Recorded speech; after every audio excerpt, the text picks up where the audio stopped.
Hey everyone, just getting ourselves set up for an epic Summit der Langrisser match in the top 16 between Maebari and Zansin, two high-ranked players. So they will be ready in just a second. In fact, they may be getting started now. So let's go ahead and hide this and then join. We will see. Let's spectate Zansin. For the first game, anyway. We may decide to switch to Maebari's side for the second one. Because we're frivolous creatures. I'm just going to post this stream in the Summit der Langrisser server to make sure people know what's going on.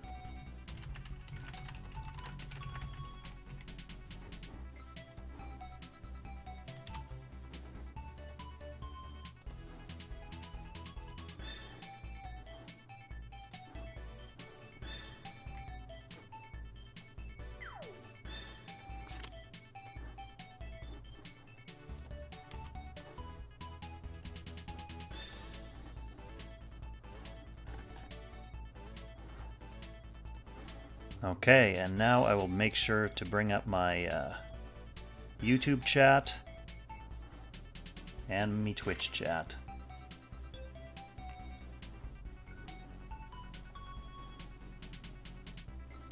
Alright, yeah, no problem. Love streaming this stuff. It's kind of late at night for me. It's actually like 1:30 in the morning here. But both of these players, Maebari was at one point #1 this current season. He's been bouncing around in like the top 3, and Zansin, of course, is a previous season Apex Arena champion, so I think we're in for some good play here. Definitely an interesting game. Just getting set up, so I haven't really had a chance to take a look at their boxes yet. Pick ban, obviously already in progress. Zansin going with first pick Sissy White, so he's ensuring that he has a healer, he's ensuring that he has at least a physical tank with their little disposable summonable Lancer. Both players look like they're using fairly strong meta boxes. I noticed Maebari has a first banned Lost Him in here. Zansin also first banned Lost Him. So that should give us a fairly decent, us plebs, a fairly decent indication of Lost Him's perceived power level. Both of these strong players banning him out right away. The only slight divergence I can see here is Zansin is running a little bit more AoE potential with Kruger, Helena as well in his box. We'll see if that comes into play at all. Maebari's Rosen is still available, so I don't necessarily see Zansin picking Kruger into that unless he decides to ban it out.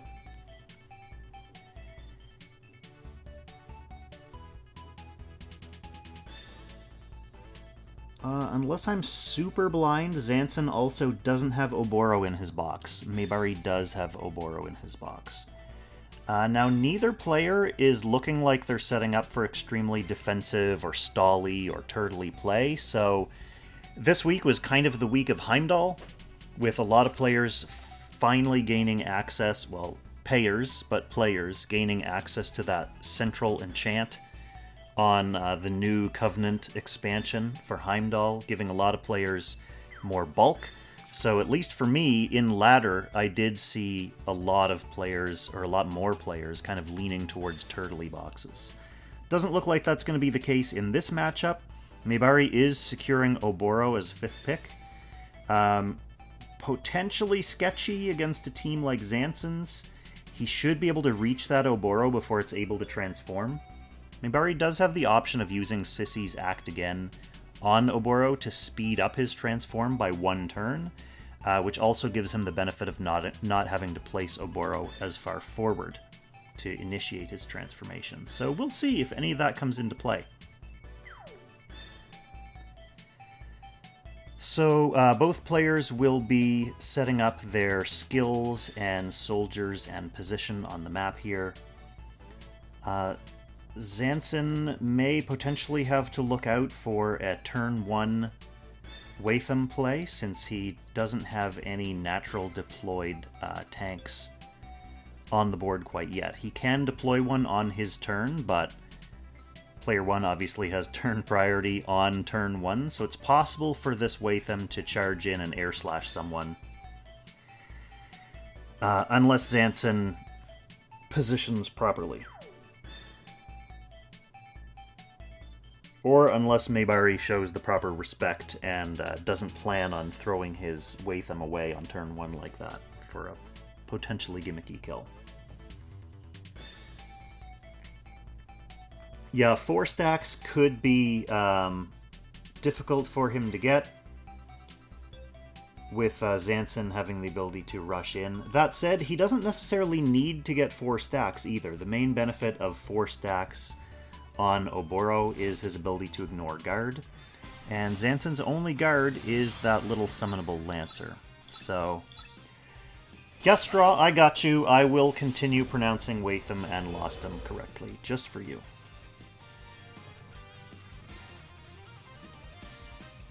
Just for you mainly, but also for overall human dignity and the dignity of the human endeavor and civilization at large.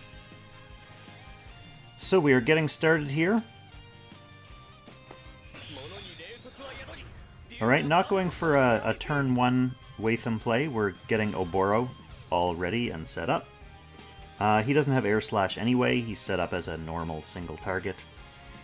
We've got a pretty typical Cherie, a pretty typical Florentia, or IBC with unicorns. Good for this terrain.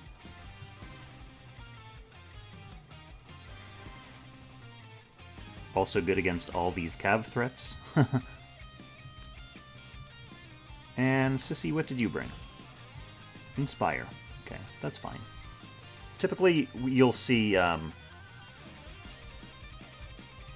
spell where she dispels your soldiers against tankier compositions. So we do have accelerated aid on this Epsilon.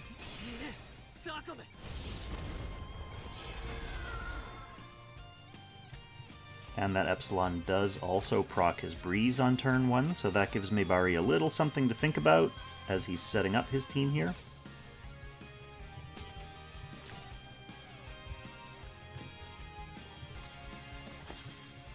Both DPS skills on this IBC.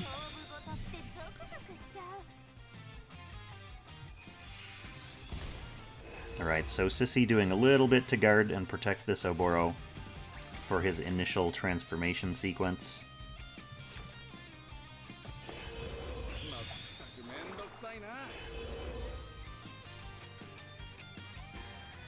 So chat, after BP, what do you think of both players' teams and both players' chances?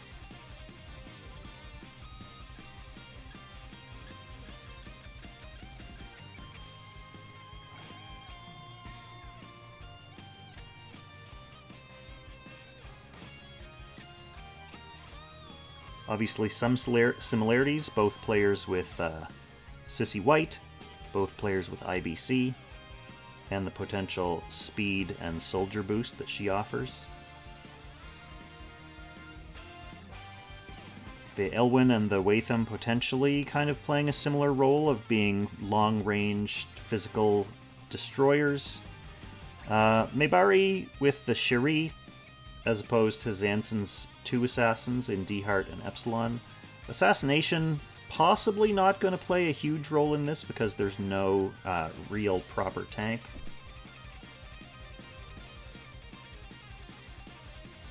Dragon Zansin fucked. How's he going to kill Obobo? Pretty much, he's going to have to get in there before Obobo transforms. Other than that, he can potentially hope for like a 1-2 punch later in the match. But yeah, it's looking like that Oboro is potentially going to control the pacing of this match.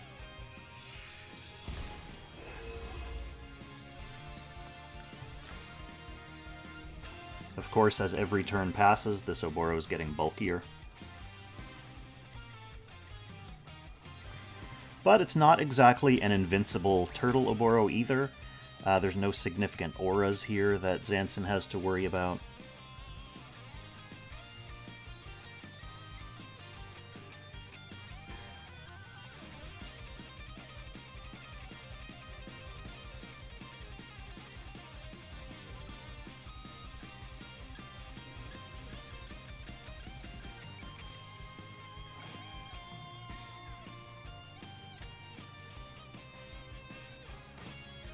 Okay, so the chat generally liking Maebari's odds with this one. Yeah, that's the strength of his team. Even IBC has pretty decent zoning potential with her act again. So sticking Cherie right out front, that is definitely going to either invite some action from Zansin's side, or try to keep him zoned away from that precious, precious Oboro.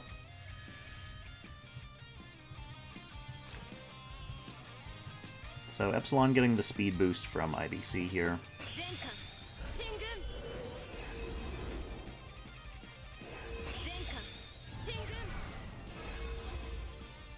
Endurance formation on the Oboro, that's going to help.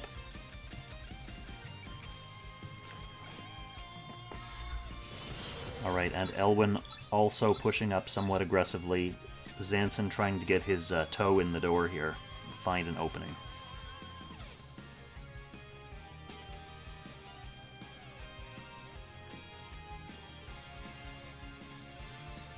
One of the interesting uses for Oboro in a game like this is basically, I think, one of the things Maebari is going here, which is forcing Zansin to have to speed up his plans. Possibly initiate a bad trade that Maebari can then take advantage of. If Zansin feels the pressure of having to get in there and take that Oboro out before it becomes a big problem. Oh, Maebari's going to go on the offensive here. Move in, taking out that guard with Cherie. Gets the act again. Yeah, and D-Heart is the lowest hanging fruit for her here.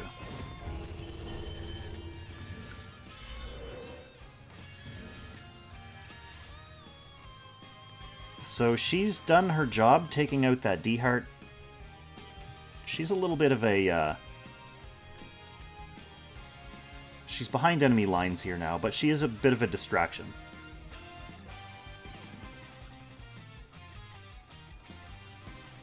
So if Zansin wants to take that trade, he's basically staying back here, yeah.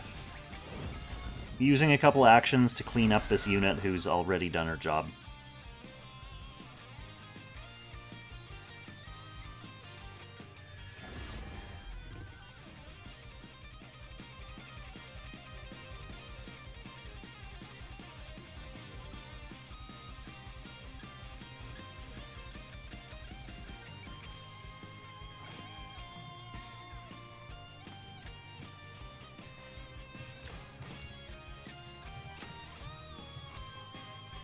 Epsilon's going to have a lot of work to do.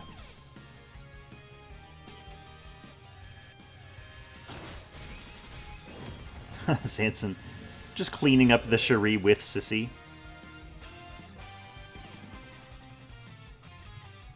It's good, it leaves Elwyn and Epsilon open. Although I don't see Maebari really stepping out again this turn. I mean, Watham can...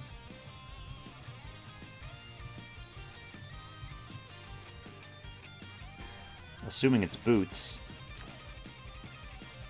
Watham could kill that Sissy, but is that really the right move?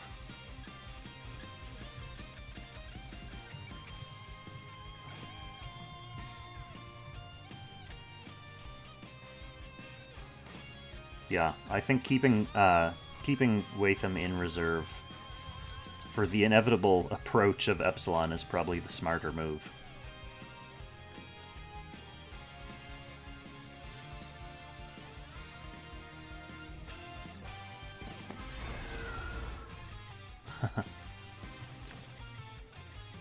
Sneaky little accelerated aid on that Elwyn might change things a little bit for Maebari's plans.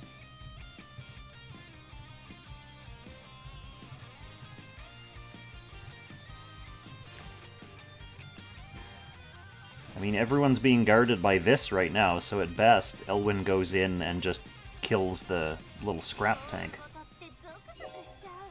Alright, here's that act again that we were talking about at the start of the match. That's just going to let Oboro stack up an extra stack this turn.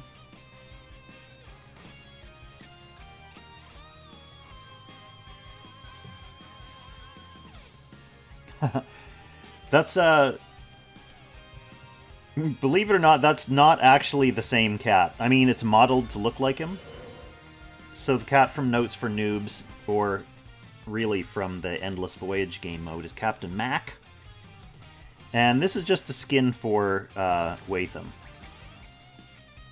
So it basically looks like, kind of like how Watham is Evil Matthew, this is basically Evil Captain Mac. Depending on your opinion of Captain Mac, maybe you think the original Captain Mac is the evil one.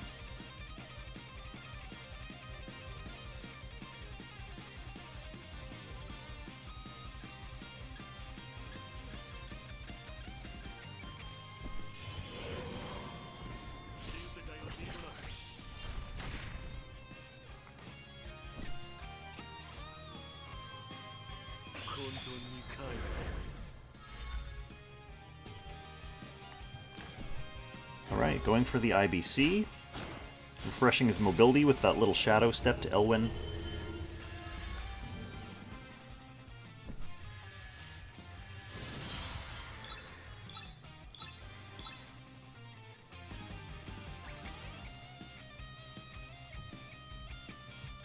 Oh, Zansin's Epsilon really has to carry the world on his shoulders now.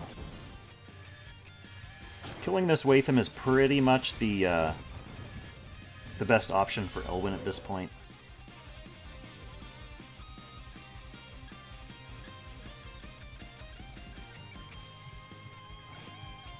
Epsilon at least has his 4 stacks and his shield right now.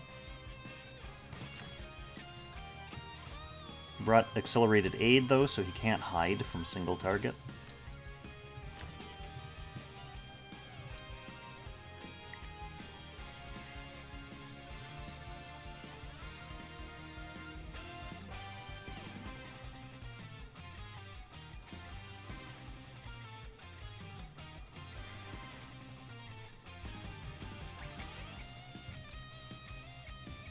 As long as he can sneak in, his job is going to be to try to assassinate this. Now, he's close to transforming. His IBC buff is going to be gone, but he has all his own suite of buffs. But again, none of those really annoying, like, hail-style defensive invincibility auras. So, Epsilon has a fair shot at this. May blow him up in the process, but Zansin still has a playable team even without Epsilon. As long as Oboro's off the table, then it's a whole different ballgame, right?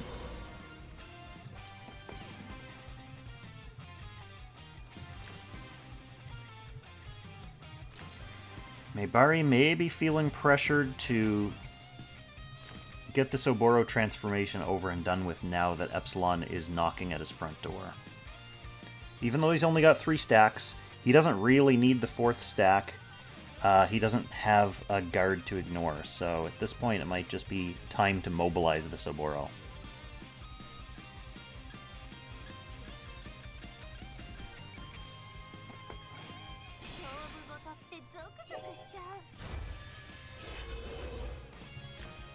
Zansin clearly hatching something for this turn.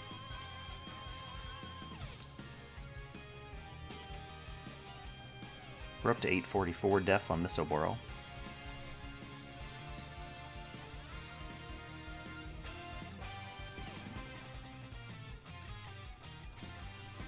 Yeah, I think, I don't know if I would necessarily say it was a mistake outright, but I do think that Maebari's game plan was definitely more on the patient side. The ball was in his court.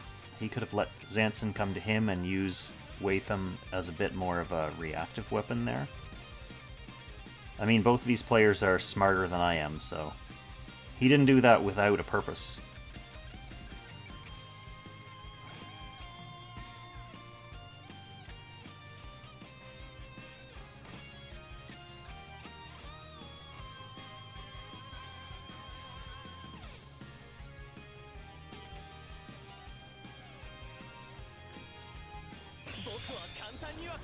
Okay, so here is the slightly defensive Oboro transformation.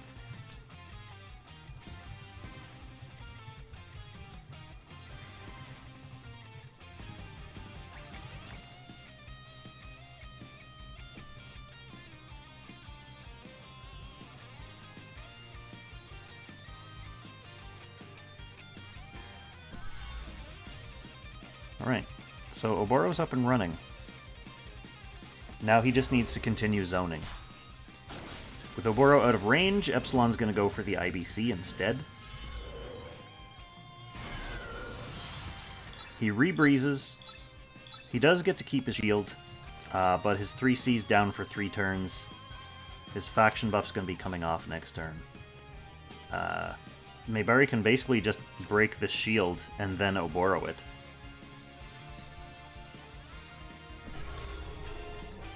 He's going to Oboro it through the shield.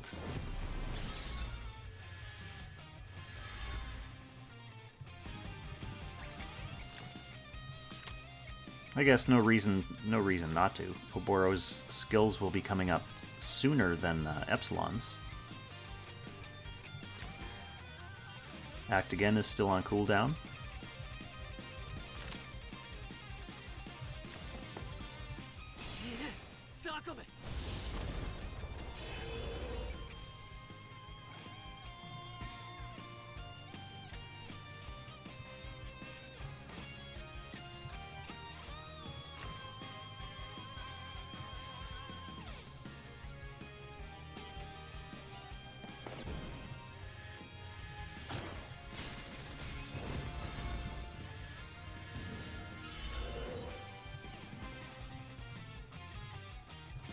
Enough for Epsilon to get that shield back up.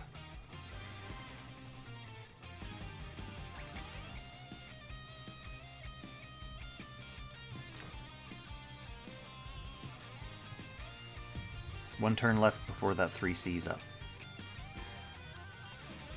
Maebari still has turn priority.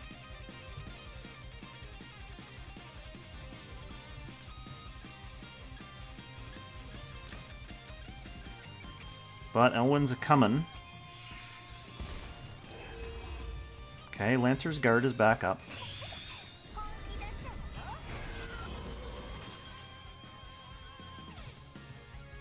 Looks like Maebari's going to use turn priority to bring Oboro back up into guard range.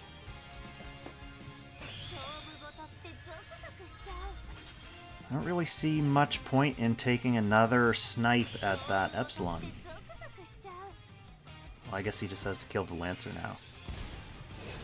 That's where that 4th stack would have come in handy.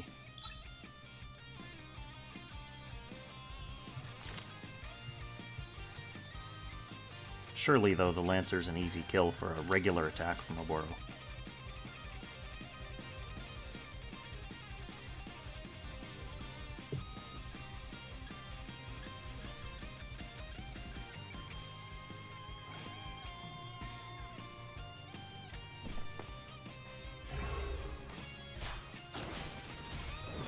Uses the skill anyway.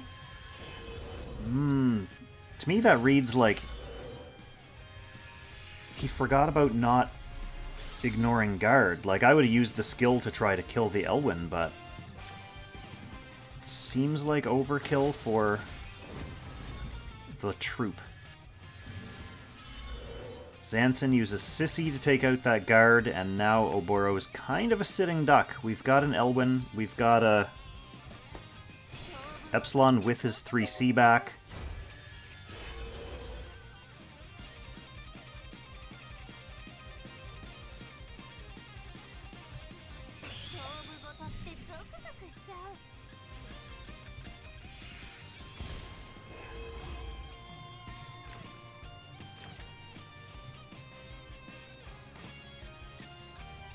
The cooldown of this going down with every Lancer death as well, right? So the question for Zansin here is whether his 3C... Oh, he's not going to risk it. He's actually going to clear the guard first and make the attempt with Elwyn.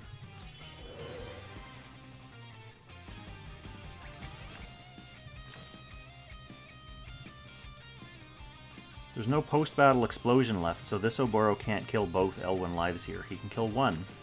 But Elwyn's going to get the chance to make an attempt on this city-walled Oboro.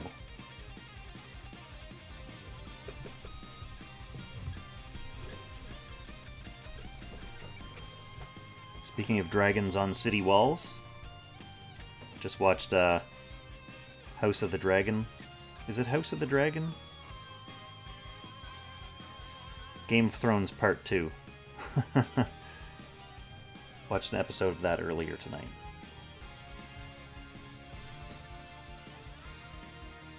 It's not bad so far. It's clear that HBO wants to recapture that, or wants to start re-milking that cash cow. Okay, going for the first life on this Elwyn. Doesn't actually get that first kill. We got the double city wall problem here. Okay, so Elwyn now charging up to get his healing. Going for the Sissy. Does manage to net the kill. That's a smart play. Shields up Epsilon again. And we've just got a lone Oboro here now with no healer support and no upcoming tank support.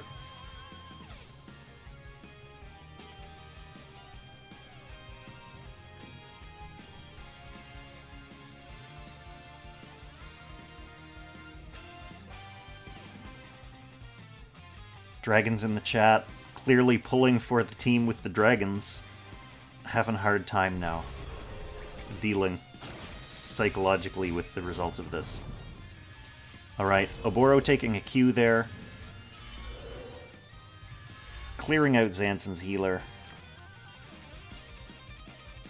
But we've got a fully shielded and fully stacked up Epsilon here and an Elwyn with his 3C still. We've got a potential 1-2 punch situation.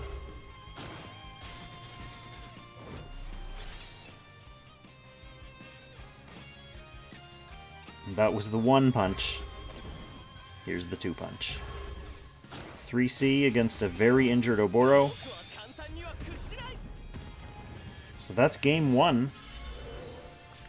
Game 1 to Zansin, despite everyone's really enjoying Maebari's setup there. Alright, let's queue back in. Cross server. So we spectated Zansin for that one. Let's go ahead and spectate Maebari this time. Just switch it up. For fairness.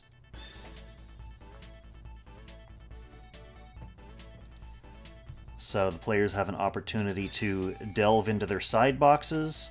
We saw double first ban lost him in game 1, and I suspect we'll see something very similar given that this is quite a lost him friendly map.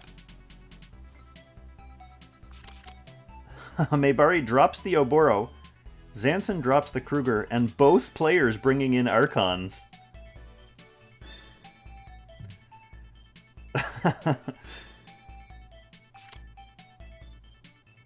Alright, lost him's both off the table again, so we won't have an opportunity.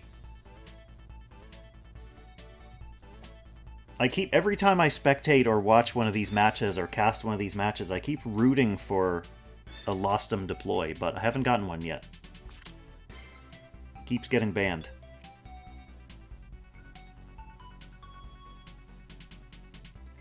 Loomis, if Maebari wins this, then we'll have to have a serious conversation in the chat about who I'm going to spectate for Game 3. So Zansin first picking a tank. Changing up the play a little bit. Obviously, that's a very strong counterplay to this Archon.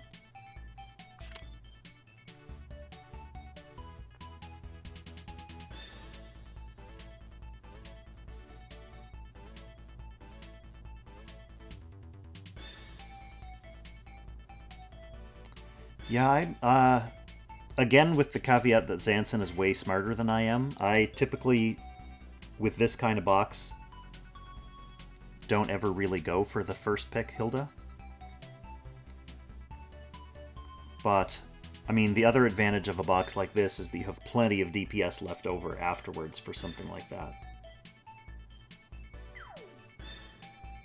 The anti-crit aura is also pretty annoying for most of the assassins. Both players going to get their Wathams in play. That's a bit more dangerous against Maebari, just because Maebari has no tank left, so you've got to deal with Watham's threat range with the little disposable Lancer as your own guard, as your only guard. Yeah, that's a good point, Red. Player 2 does change the dynamic a little bit here. Zansin, player 2 for the second time. Didn't go for Hilda in the first game. But he does have to worry about Maebari initiating a rush, so that's where another reason the Hilda comes into play here.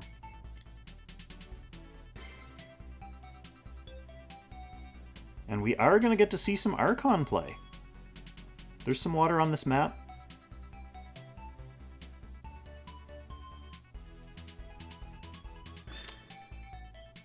Straw, does Maebari tilt that easily?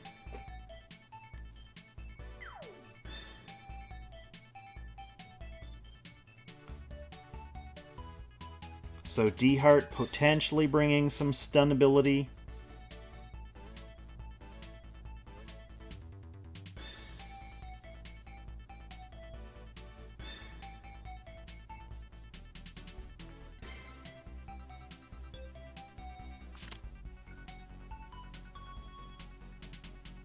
Zansin, really strong bans in this game. He's basically leaving Maebari with exactly what he wants to face. So Maebari forced to pick up Archon, 5th pick against a Hilda with that anti-displace aura. Now,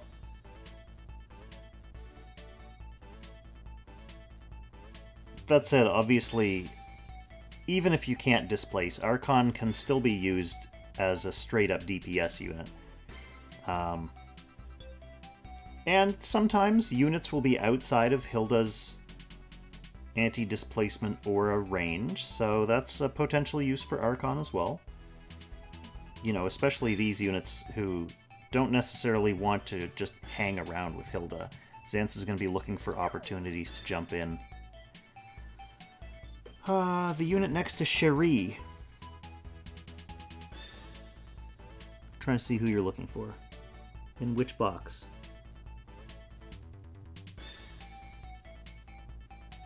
Down here? Or where was Cherie before? Oh, this? This is Azusa. This is Sissy White.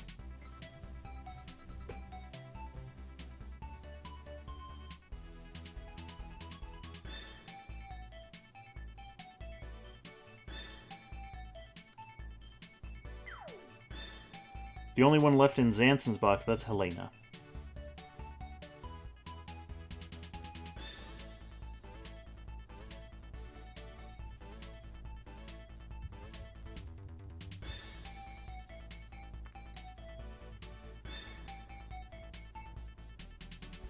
Archon can one-shot Hilda with Soldier Advantage. Yep. I'd love to see that. I would love to see a 5th pick Archon take 1 life off Hilda.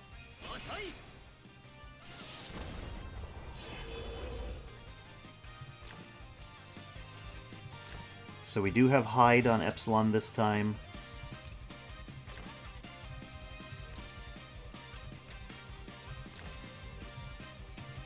We brought the Glacial Elementals on Archon. So that's magic damage against Phalanx.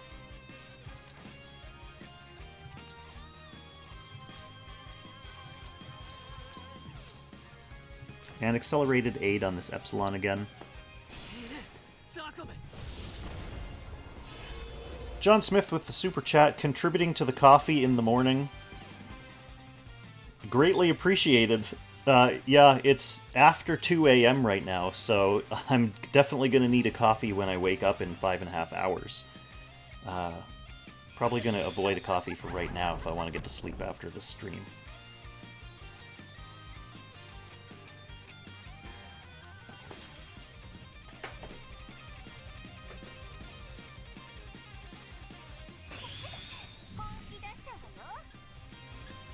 I regret that I don't have my overlay set up, at least yet, to reflect super chats in the little donation acknowledgements along the bottom of my screen here.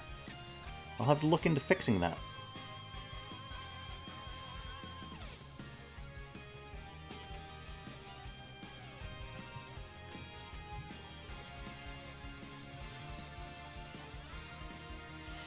Yeah, the only thing Rosen would be potentially good for against Zansin is, I guess, Watham stacks, and if they're in play, already potentially not a good situation, and the negative effects of Elwyn's 3C. But Sissy gives you the ability to bring a tank and also an act again.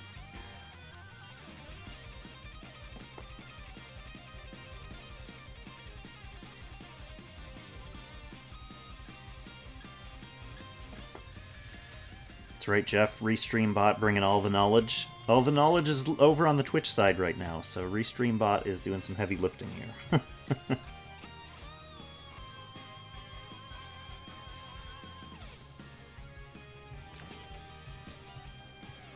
So chat, what is Maebari's path to victory here?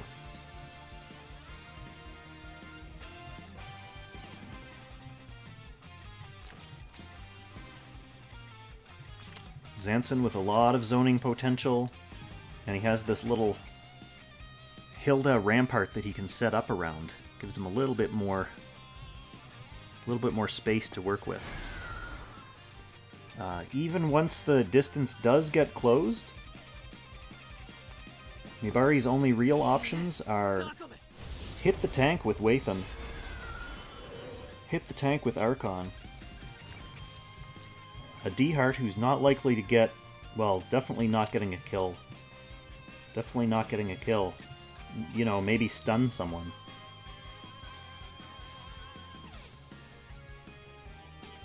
Stun someone while knocking Hilda's anti-crit off for follow-up.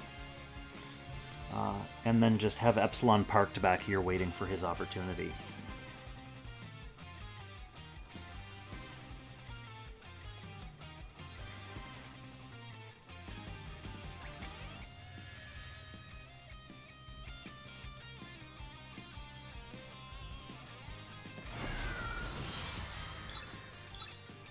Irinoa, welcome to the stream.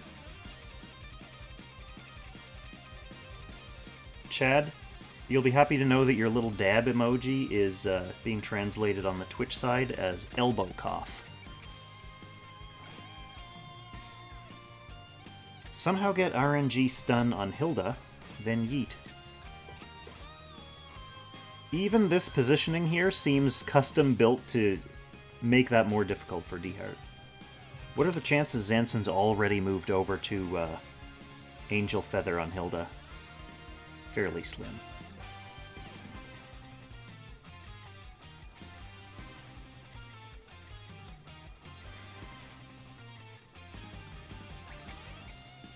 Najin, seems like SPD Heart has been more viable in Apex than was suggested when SPD Heart was released. That's true, but it's not a surprise. We reevaluated SPD Heart very soon after his release. Because another piece came into the puzzle, which was the release of the Fairy Spirit Prophet troops. We didn't know about those necessarily at first. But they're good. Dragon's not convinced by SPD Heart's ability. He won me a game on the weekend.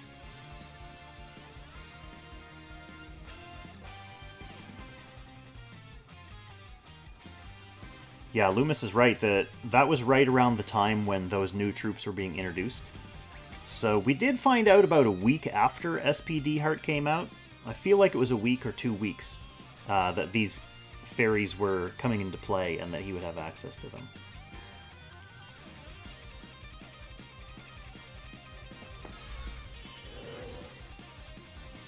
So yeah, his kill range is smaller than the other big assassins, but the stun does allow for some nice plays. So we're going to be hugging Fog and inspiring and jockeying for position here.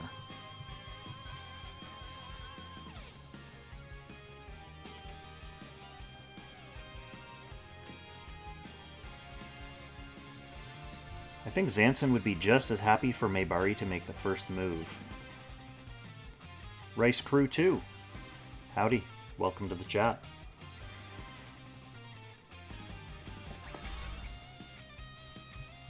Fishing Fishing for Tenyos on Hilda. I like that Epsilon Tenyo.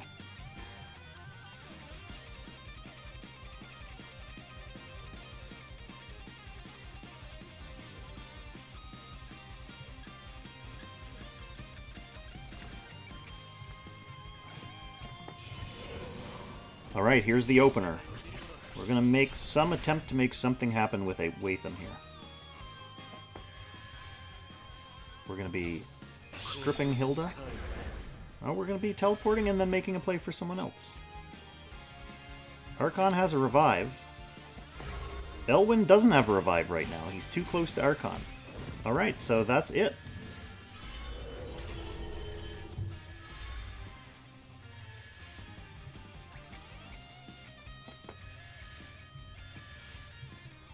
So, Watham back up to 100%, and he's parked on a mountain tile. That's not the end of the world for Zansin, though. That's essentially the initiation of the first trade. So, Zansin does have the option here of just killing this Watham and then resetting for a 4-on-4.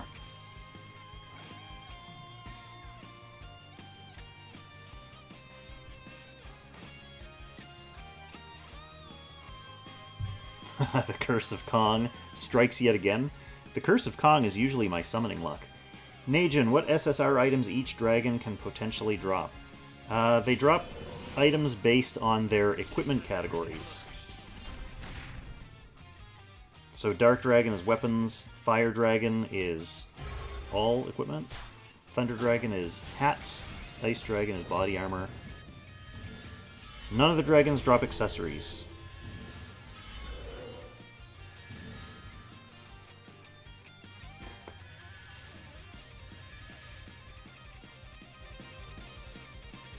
You're right, Loomis. I have to apologize for my Lancer and Sword erasure there. It was insensitive. Why did Elwyn die? He died because he was within 2 spaces of Archon. He was too close to have access to his revive. Or are you wondering why a Watham could straight up kill an Elwyn? I don't find that too surprising.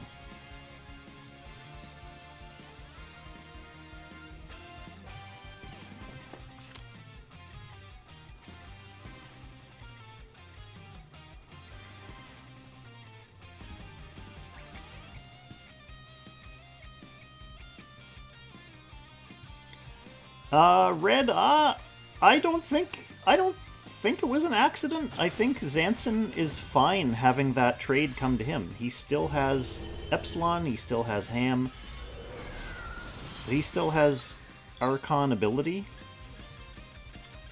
He's got a better tank.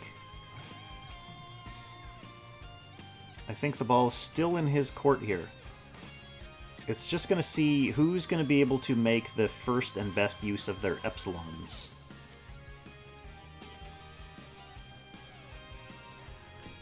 I don't think Ham breezed. He got Inspire from Sissy, and then he just came in, he used his sword, Spirit Boots, teleported to the injured Hilda, and then moved down.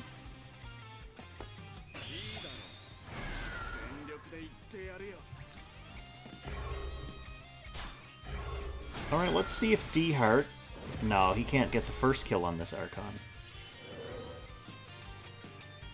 And now who do you stun from there? Just a 5% health Archon.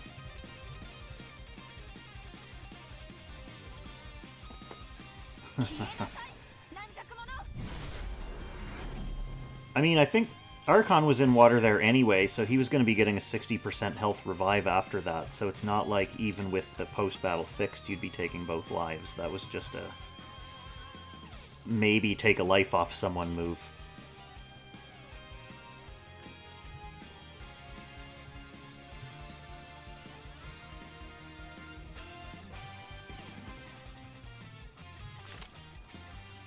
I mean, he could kill the first life off it now with his own Archon's AoE.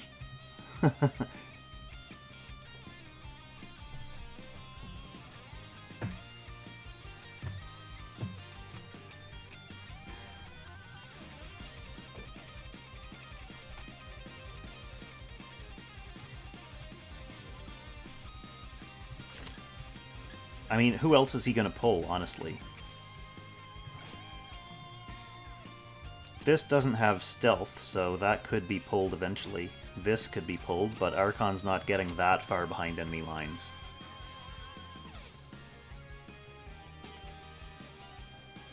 Ah, that's a good point too, Hasso. At least for this turn. But is it worth using the pull? I guess the first pull would kill the first life, and then he could use the follow-up to kill the second life? He could use the follow-up to potentially get at Watham as well?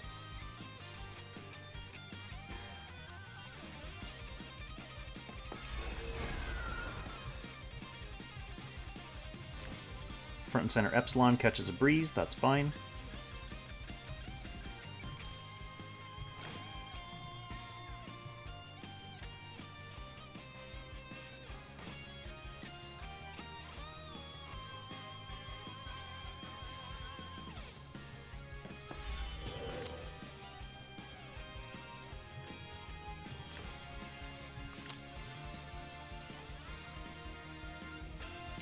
The anti-pull doesn't appear in the buff list, though. The anti-crit does.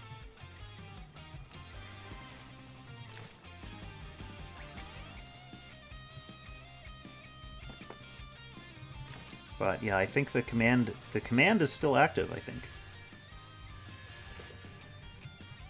What? Kong is potentially blind. Where's the... Oh yeah, there it is, right there.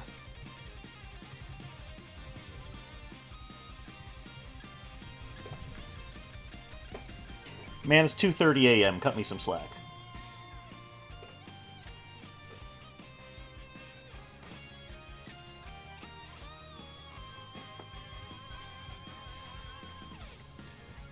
Well, you know what? If Hale wants to be yelling about disinformation on this match, then he should join the chat and do it in here. What's his problem?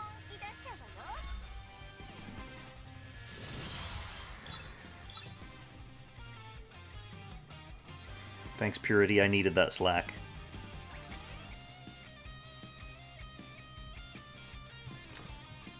Alright.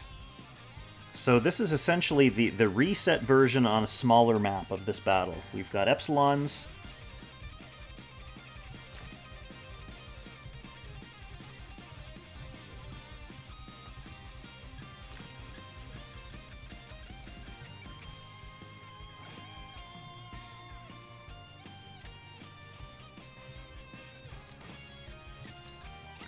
D-Heart is spent.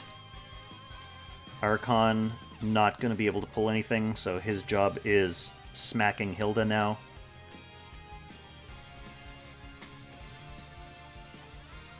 Straw, thank you for the sub.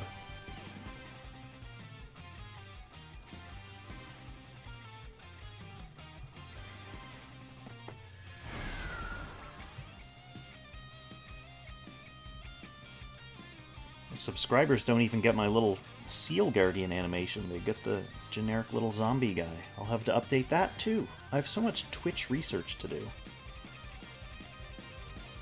The one Twitch housekeeping thing I did do, though, I added an applesauce emoji for subscribers. Because she's so cute.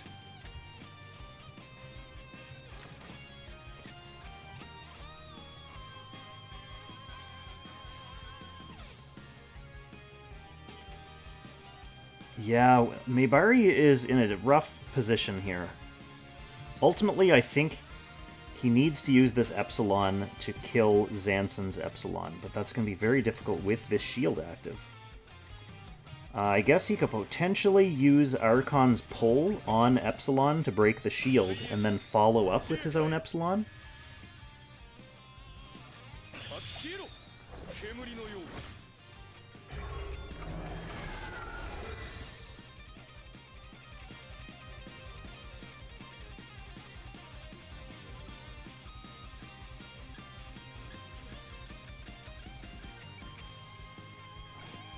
Who's Zansin gonna bully? Just D-Heart.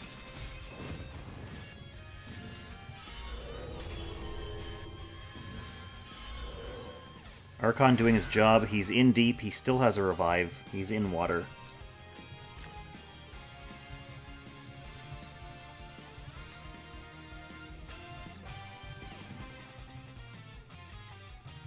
I don't know, if that Archon can pull Epsilon and bust the shield, and then Maebari can kill it, then maybe.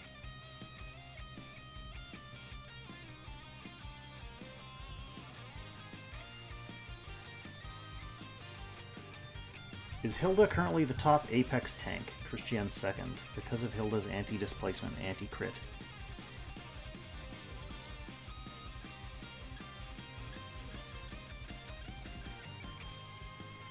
Yeah, Hilda has a lot of great utility. She tends to be the only tank in these one-tank, like, trade-heavy, assassin-heavy boxes. But in real tank push boxes, you'll see Christian in there as well. You'll see Landius in there as well. Okay, so Maebari is going to take advantage of the fact that this Archon strayed from Hilda's range, and he just really wants to pull and hit someone. So that Archon was his only option for it. Might as well just do it.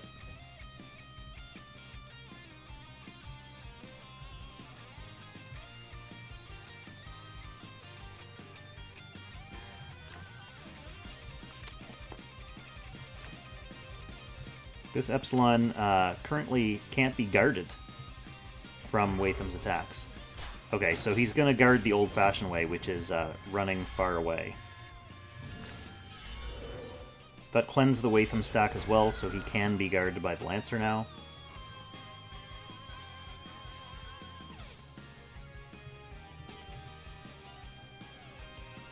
Landius's weakness versus magic attacks is kind of counterbalanced by his unique equipment, giving him damage reduction at range.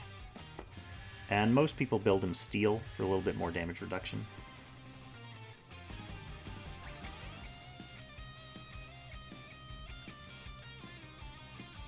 A lot of the best tank talk is kind of going to get shaken up in the next few months here, as Lightbringer will be released.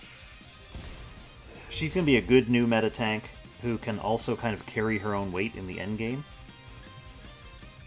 Gintoki, coming out with the Gintama collaboration, is also going to shake up the tank meta a little bit, because he's a very powerful infantry unit who can basically slice through these Lancer tanks. Okay, Zansin putting the pressure on here now.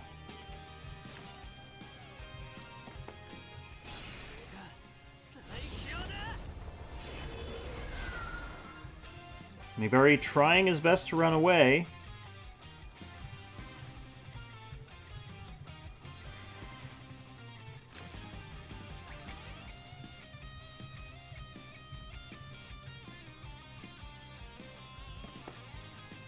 He needs this Epsilon to be able to do something.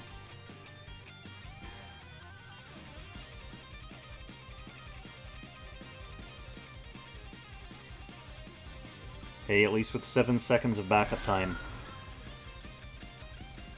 you're not getting giant flashing number debuffs quite yet. But they'll be coming. Thanks for the follow, by the way, Rice Crew.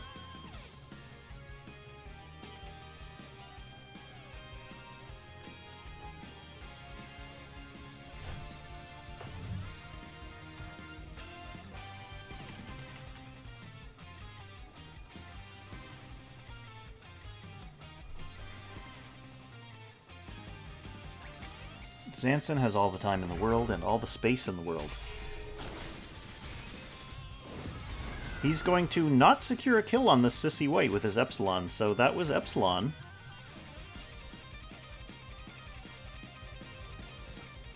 Illegitimate as well, thanks for the follow.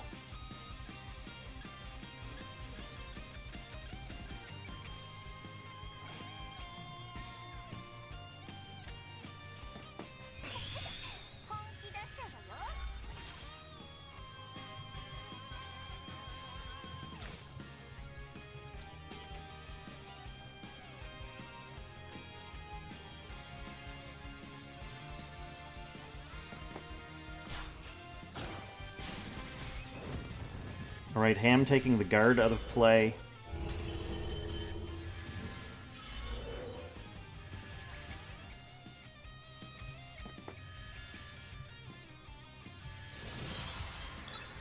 Alright, this is Maebari's time to shine.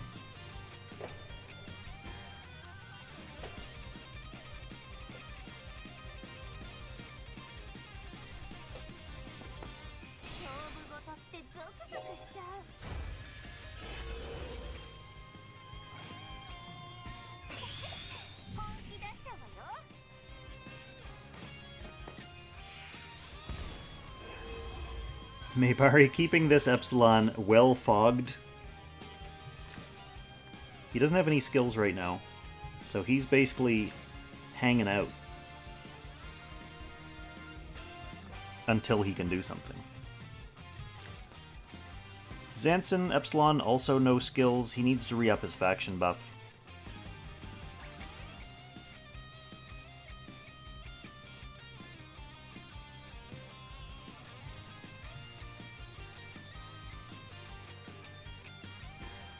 This Hilda does have an AoE attack as well, so that's something to look out for as a potential Epsilon prep.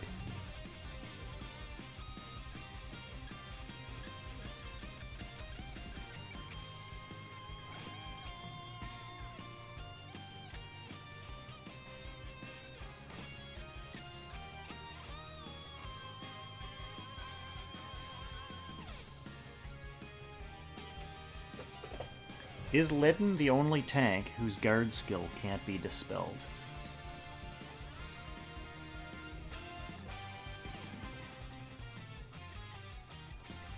Well, Lightbringer comes with anti-dispel stacks that she puts on herself, and they basically like eat buff dispels before her actual buffs get dispelled. So it's kind of a anti-dispel by proxy effect.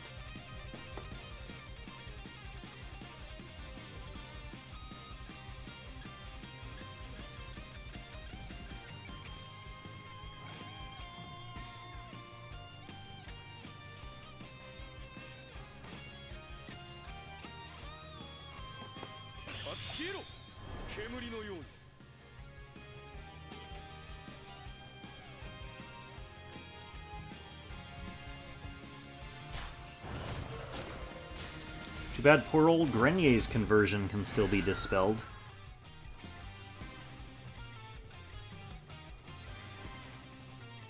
Dispellers are really mean to Grenier.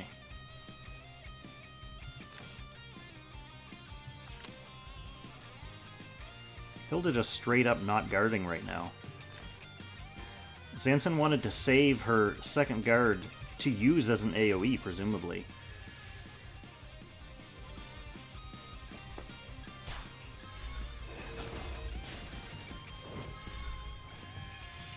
So Watham coming in, trying to auto-attack this Lancer down, and the Lancer just survives.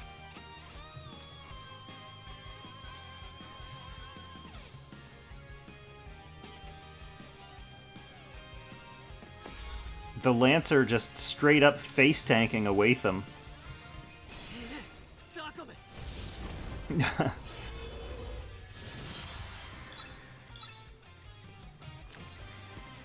The power of Boots Ham, yeah.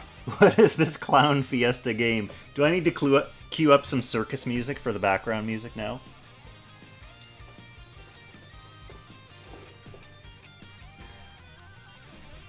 Again, these players are making much bigger brain plays than poor old Kong can muster, so I'm not gonna rib them too hard. So Maebari's got his skill back on his Epsilon. Zansin a turn or two away from his. Alright, here's what Zansin wanted all along. He pops that shield with his Hilda AoE. He was hyper-focused on being able to do that.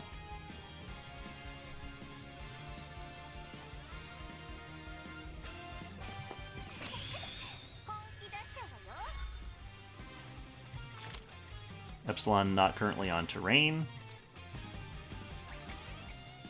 He is being guarded by Chad.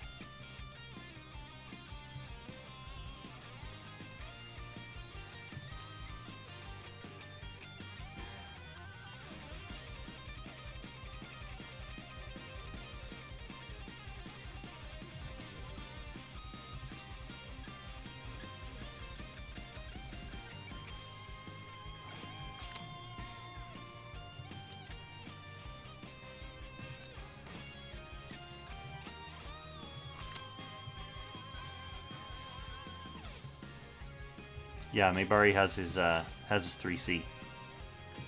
Maebari has his 3C. Zansin, no. Zansin has a 2-turn cool, 1 turn now with the death of Chad.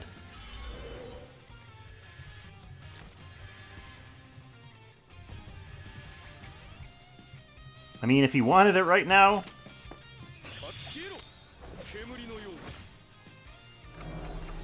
All right, we're finally getting that that Archon AoE pull shield break maneuver. Costs Archon his life. Epsilon's on terrain, back at full health. But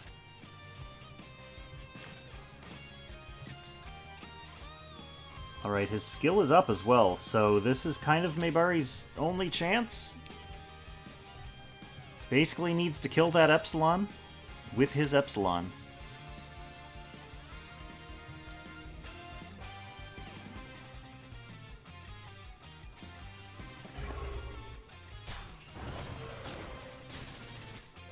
Yeah, no hope.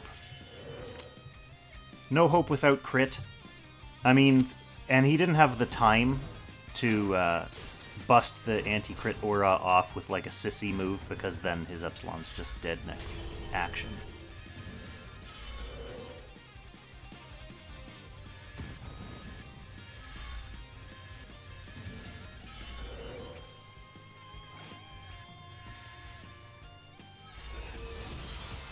Zansin just waiting for a healthier ham.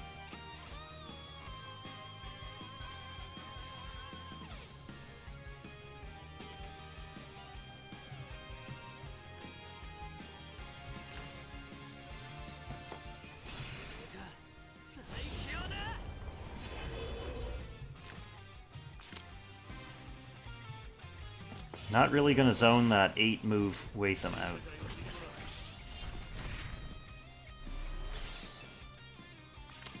Alright, and that is it. Zansin takes the match 2-0. Despite many in the chat thinking Maebari had a leg up early on in the game, Zansin is going to be advancing to the top 8. And Maebari, congratulations for making it as far as you did to the top 16. Definitely a worthy achievement. When you run into a player like Zansin in your top 16 match, you know it's not going to be a cakewalk. One day I'll make it out of the top 128 or whatever. One day. Maybe in Season 13. Stay tuned until then. Thanks everyone for coming out and watching. Stay tuned for more coverage of Summit der Langrisser. This is the week of top 16 matches, and the organizers definitely want to have as many of those matches, if not all of them, fully streamed or reviewed in videos, so I think I'm going to be putting in a lot of time trying to do that. But I don't know exactly when the matches are happening quite yet. I'll have to check the Discord, and yeah, I'll just throw up a stream like this on YouTube and Twitch whenever those happen, and if you're around, definitely swing by and light up the chat, cheer for your favorite players. But until then, I'm finally going to go to bed, get a little bit of sleep before I pick up that coffee in the morning. Thank you, Halkazar, for the follow. Thank you, everyone else, for coming out to chat. Thank you for all the encouragement. Thank you for the latecomers for missing the stream. You'll have to go watch the VOD afterwards. Happy Langrissing, everyone.